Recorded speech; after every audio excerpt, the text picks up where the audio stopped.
What up, world? It's your boy Mark Walter Ward, Super Facts Show, Super Facts Network. Today we got with us on the heels of his blazing single with Luh Kel, I Want to Get Effed Up, Star 2. How you doing, brother? What's up? I'm doing great. How are you doing? Oh man, I'm loving life, living the dream, living the dream.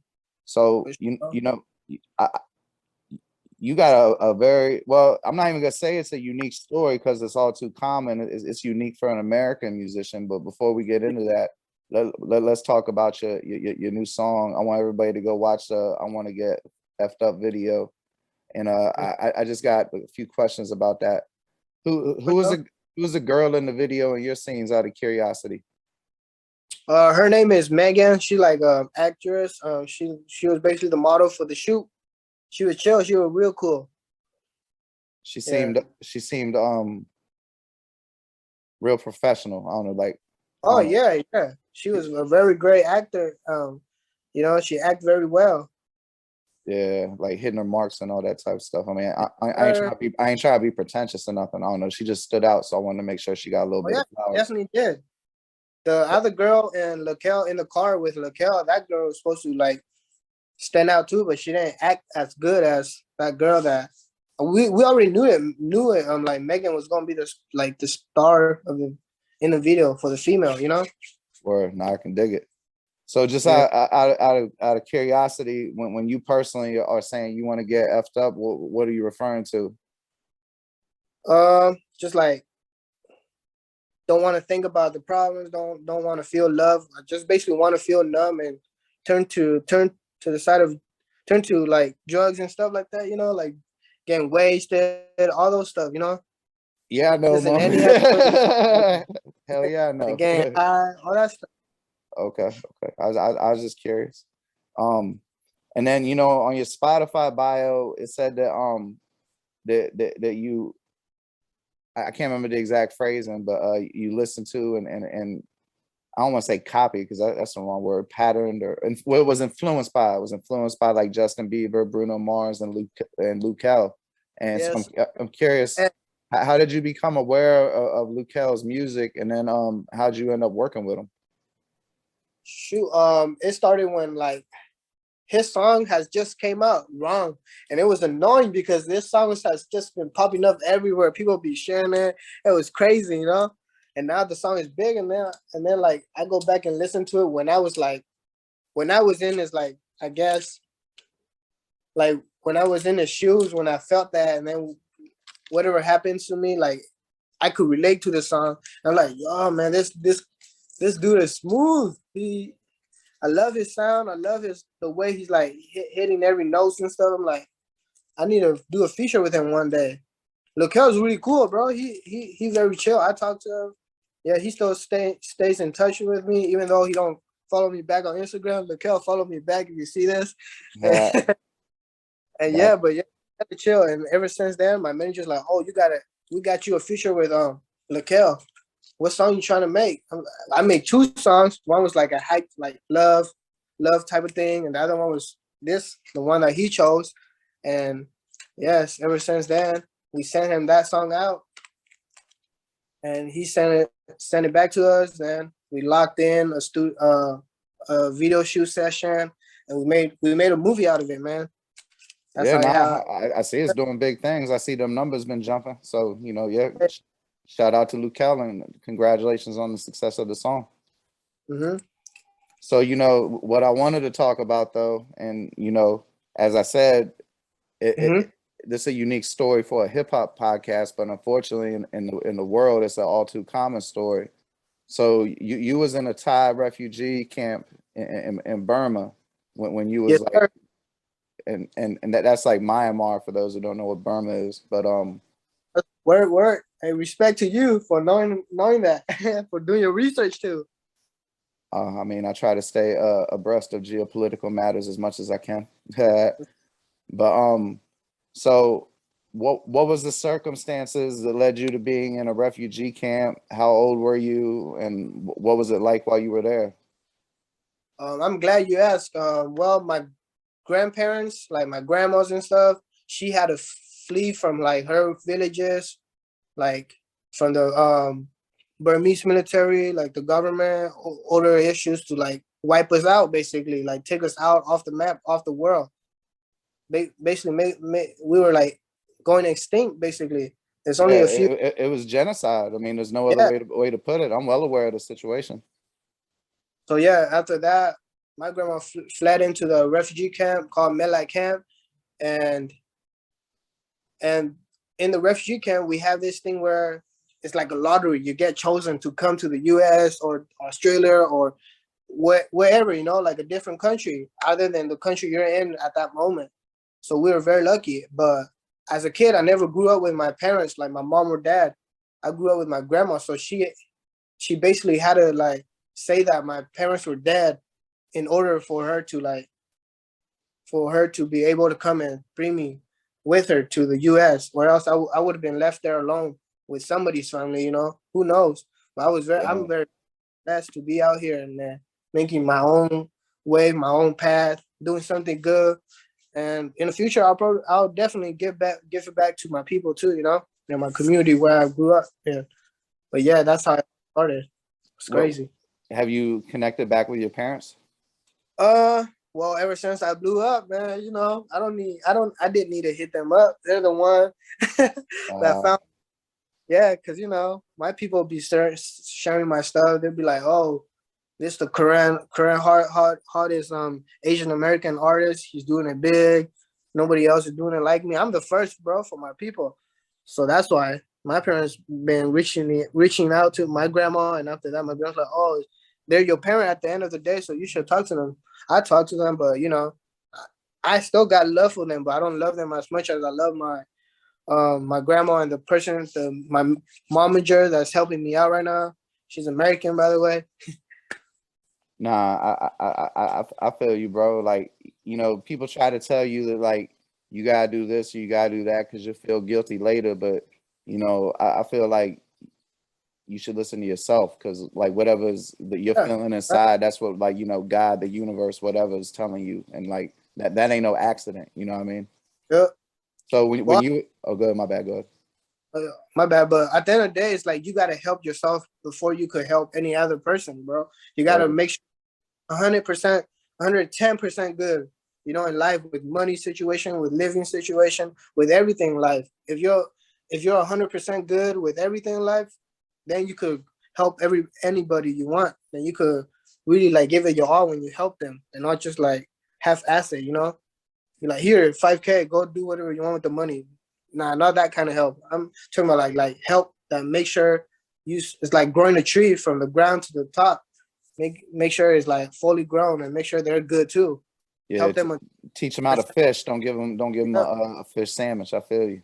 yep, like that. So what was life like in the refugee camp? I don't remember much because I was like 5 or 6 years old when I came here. But I remember it was pretty hard, man. I didn't got shoes, bro. At night, there's no light. I had a candle and I just got lit up with a match. If the candle was blown out by the wind, you could walk into a puddle and step into some sharp. Or there was times where I trip over a rock and hit my head, all that stuff. Damn. So Yeah, was you when you said there was a lottery and y'all could go to different countries? Was America the one you wanted, or did you even care? I didn't know anything about it until I came out here. I'm like, how did we end up here? My grandma never told me about it until I got older, and oh, you know, basically a lottery. So that made me realize I am very blessed to be here because there's still people out there who are like not living their best life. Even though my grandma had to pay like rent every month, and then she knows like paycheck to paycheck living type of situation, we were still under a roof. So I was blessed by that too. So I didn't like argue. I don't want to be like, oh, I was very poor. I was this. I don't want to whine about it. I just want to like use that as a motivation to like, you know, do better in my life as I get older and do Where something. like a springboard, like it helped launch you into where you're going. Yep. Now I can definitely dig it. So then and also in your bio you said you had an uncle that was a musician that got Uh-huh. you into music. So I'm curious what kind of musician was he? What was he into? What he make?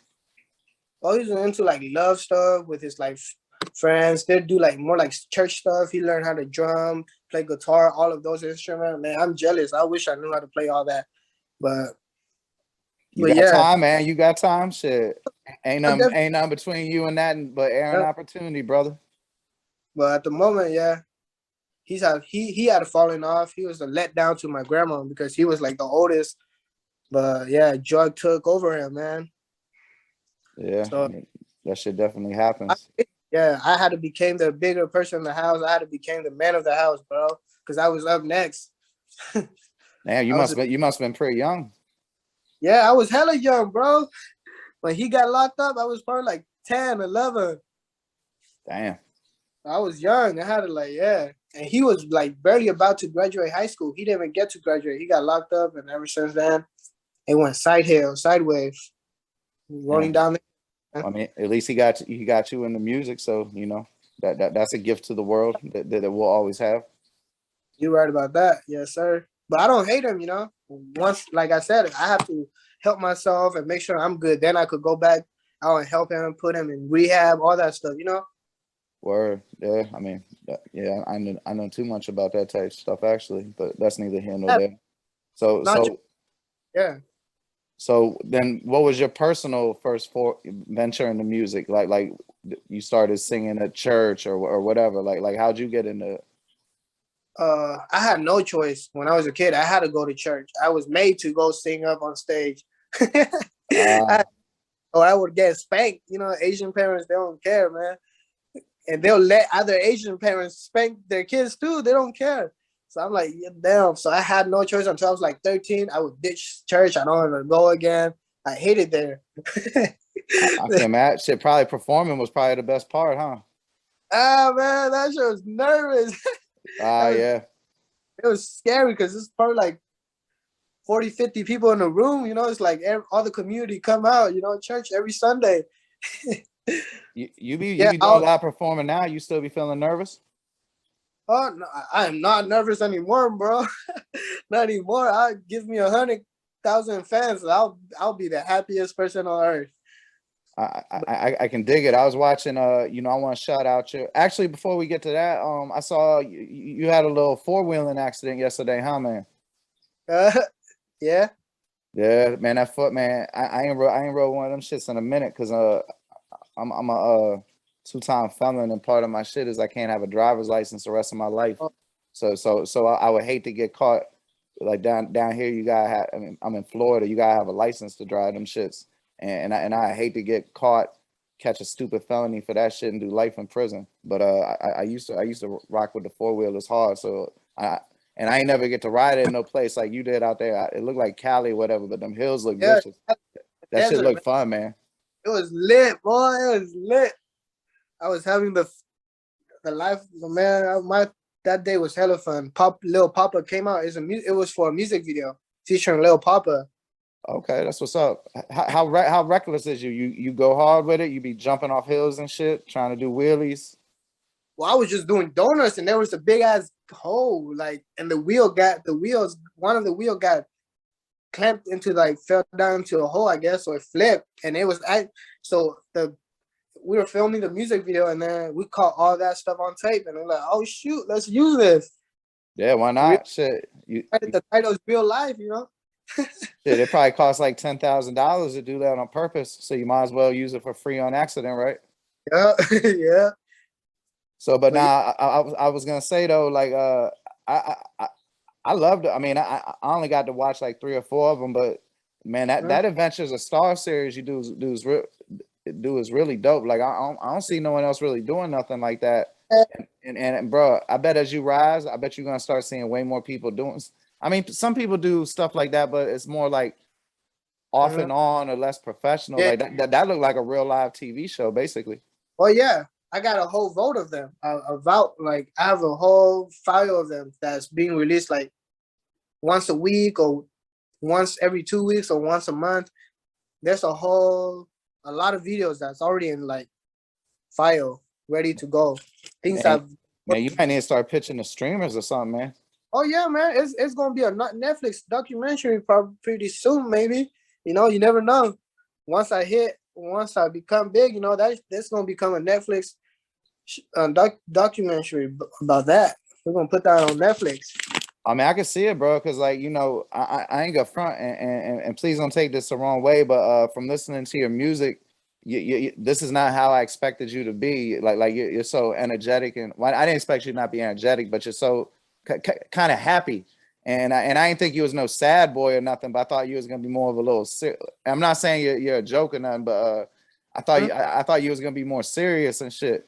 So between like this charm and energy, the story you got and then the music as it continues to rise, yeah, it'd be a no-brainer for a documentary. Well, I try to be happy every day, man. I try to make other people happy. When I see other people being happy, I'm happy, you know? I don't want to be Bro, I'm not being facetious. Your energy, I can literally feel it coming through Zoom or however the fuck you, whatever, however your energy is coming towards me universally. I can definitely feel it. You gonna laugh every day. If you were a friend of mine, like we see each other every day type of thing, you're gonna laugh every day. I'll make you crack up every day, man. but then you make a lot of music about heartbreak, like even in your Oh, yeah. in your own bio. So I'm curious, what was your first heartbreak? Romantic My first, heartbreak. oh man, it was tough. It was like long distance type of thing. I didn't have a phone. I had like a laptop thing. That's where I would hit on chicks, bro.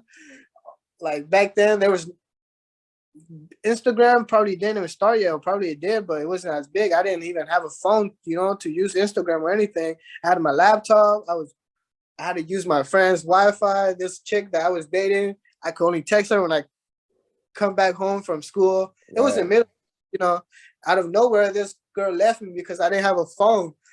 I ain't got enough time for her, all that stuff. But nah, bro, I got the latest model of phone, whatever I want, bro, I could get now. It's like, it's very cool, man. And these girls be coming back. I'm like, shoot, you left. Some of them left without saying nothing. Some of them cheated, but it's all good. It made me a better person. It made me realize a lot in life that I don't need them at an early age unless I'm about to start a family, but that's not anytime soon. I mean, you don't really need nobody that don't make you happy. You know, friendship, profession. I mean, maybe professionally they don't necessarily gotta make you happy, but they gotta do their job. But like, why have any negative energy in your life? You know? Yeah. Because I mean, right. Life gonna throw you something you can't avoid, so you might as well cut the shit out your circle if you can. You know what I mean? Yep, always. So what's it, musically or professionally? What's the next thing you're gonna do? Next thing I'm gonna do? Ooh, well, is I want to get effed up a single for a project that's dropping? Oh, it's a project. It's definitely a project. EP that's about to drop. Okay. Yeah, it's an EP. Is a. What can we expect from that? A lot of different vibe in the little EP that I'm about to drop. It's a six songs or 7 songs EP. I don't remember, but yeah, it's gonna be a dope little EP, and there's gonna be another EP after that, which is already in progress. It's already all done, recorded. It just needs to be set up the right way, organize it, and yeah. You ever feel like getting wild with it? Because I imagine you must got like a treasure trove of different musical influences. Yeah, I got a lot of things on there, but it's gonna be a surprise. It's gonna be a surprise, man. But yeah, I'll go wild with all of my stuff. Are you hip to Thailand? Like do you know what's the most popular music there and things like that? I don't understand Thai language, bro, but trust me, if you want to make it big, you should go international. If anything, most of these artists nowadays are scared to like work with artists they don't speak their language. I'm like, once I drop these 2 EPs, I'm gonna start like collabing with artists internationally. And after I get my passport, I'm about to fly out to their country and work with them, bro. Trust me, you're gonna remember this, and then you're gonna be like, oh, this kid was right. He made it international, and because these other artists, their fans are like, they get easy 100 million views on YouTube, because their fan base only know most of these other people in the country, other country, they only know YouTube, so they only go watch YouTube. They don't know much about Spotify. There's probably like 20-30% of them that even know Spotify exists. And You then know, that shit must be job expensive too. yeah. But if they knew about Spotify, trust me, they'll make hella money and bread from Spotify too. Shit, And that's smart as shit, man. yeah, like international tours and shows, all that stuff. Because they, even though they don't understand your language, go and be hyped up on stage for them. They're gonna like love, you know, love what you're doing, and they're gonna support you, bro. People, yeah, I have a whole different vision. I just got to do it and show it. It's hard for me to explain it, but Nah, yeah, I see. Like I said, even with the adventures of Star 2, like yeah, you doing your own different kind of marketing. Like I see how you creating your own lane. I find that quite admirable. Hey, out of curiosity, what are those tats on your arm? these are tats when I was like a youngin' man with my friends. We tat each other, bro. It's just like one of them says Star 2, and this one has like 4 principle of like my culture, like just something like that, man. Just red. Man, we tatted ourselves when we were young, and it ain't come out nowhere near as good as yours did. Artist myself, man. I'm pretty good. I'm a dope tattoo artist myself. Okay, well, shit, that's what's up, man. Yeah, I'm like, Oh, nah, please, shit, but so you got the EPs coming out. You gonna keep pursuing making the brand bigger and all that good stuff. So you know, it, I feel like because there wasn't a lot of information available about you. So what's something I should have asked about that we would have found out that was interesting? that was interesting. My favorite hobbies, I guess. Oh yeah, what you got some wild hobbies? And yeah, I mean, I'm an outdoor. I love outdoor. You can see in my adventure with Star 2, I went to Alaska, man. Yeah. 12 days hiking, and What you was doing out of Alaska? backpacking, like camping out in the wild, hiking like mountains after mountains, just straight up mountain. Word? So you be sleeping out there and all that type shit? Yup, in the cold, bro, in the snow, slipping and slide, falling down the snow, all that stuff, man. So you know how We like saw, read a compass and make a fire and all that good shit? yup, yeah, we had to read a compass, all that stuff. How about like you be hunting and shit? Like I wish, while y'all out there? but I wish they say we could have. There was a different program, but I didn't see that first. If I had seen that, bro, I would have been on the ATVs and go hunt for a huge bear, man. Why not? Why not? Like that, Shit. But Shit, yeah, bro. me, outdoor person, that's something. And then my hobbies, I love fishing and I love to cook, bro. And I do a lot of things aside from music that people don't see. And that's why I'm trying to put that more into like videos, film it, and show people it, Like, I don't want to be seem like you connect people a lot in life. Like you seem like somebody that brings people together. Yo, yeah, definitely, man. I would bring a lot of people together. Doesn't matter what color, what we are, what we believe in, what religion. I'll bring everybody together, bro. Some way, somehow, I'll figure it out. Crack the code. Even in the music industry, you don't see a lot of huge Asian, like full Asian. I'm a full Asian. You don't see a lot of full Asian on that are like huge artists. I haven't seen one. I haven't seen one. Yeah. Janae, I mean, half Asian, but she's half black too. Bruno Mars is half Asian, but Yeah, I'm trying to think of somebody off the top of my head. I'm not even trying to be funny, but like Don Ho. yes, I know he used to go platinum, and I swear I'm not trying to be funny, but you're right. I can't think of like a full Asian artist that went platinum in the U.S. Yeah, that's what I'm saying, bro. Like worldwide type of shit, not just in the country, not just here in different cities, but I'm saying like worldwide, like Justin Bieber, and Drake level type of thing. Shit, bro. I mean, Yeah. between killing bears and bringing the world together, shit, you'll probably get there. I got faith in you. Before we get out of here, though, make sure you let everybody know where they can find you online and your socials and all that good stuff. Y'all can check me out on Star2 Official on Instagram. Just search up Star2 Official, and on Twitter. And you guys can check my Adventure of Star2 out on YouTube. Just search up Star2. And yeah, man, check me out, y'all. I'm on all platform, all media. Star2 Official. Out of here. Peace. Yes, sir. Salute. Thank you for your time, man. You have a good one. Thank you, sir. You have a good one. Peace.